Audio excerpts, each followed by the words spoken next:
Well, here at home, we are hearing from two pastors from the Rock Church who left Israel the day that the bombing started. CBS 8's Kelly Hussedall joins us live from the Rock Church near Point Loma with their stories. Kelly. That's right. You know, this was their first trip to Israel. They had just spent 12 days in the Holy Land, and they were excited to come back to San Diego and share their experiences with their loved ones here. However, the moment they got on the plane, they realized something was very wrong.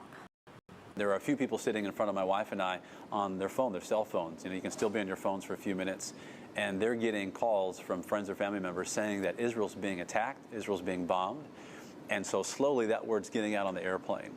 Pastor Travis Gibson and Pastor Santiago Ruiz left Israel Saturday.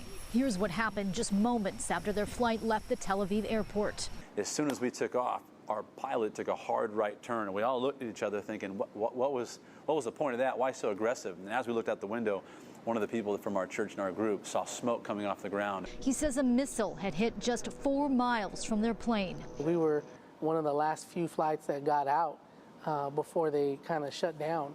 Unfortunately, we had 2 groups of people that were still there. So people from our church and another group from Alabama that were with us on the trip, they had to go in bomb shelters and hide. It was a surreal moment after what had been an incredible journey through the Holy Land.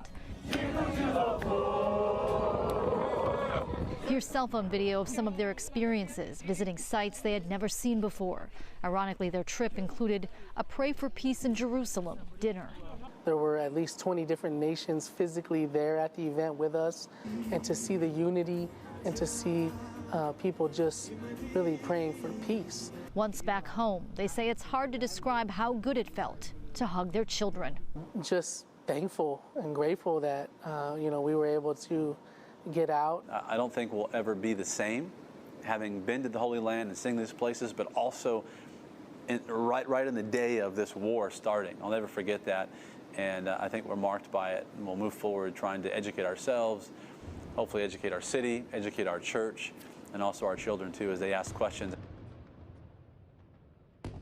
Should note that the rest of the members of their group eventually did make it out safely. They were able to get home on another flight. Now, the tour guide that they had spent the past 12 days with, however, the Israeli tour guide that is, he remains in Israel. He is staying in a bomb shelter with his family, and he is giving updates to Pastor Gibson every day. So a lot of mixed feelings. They're certainly grateful that they're back at home, but they still have so much sadness about what's going on over there.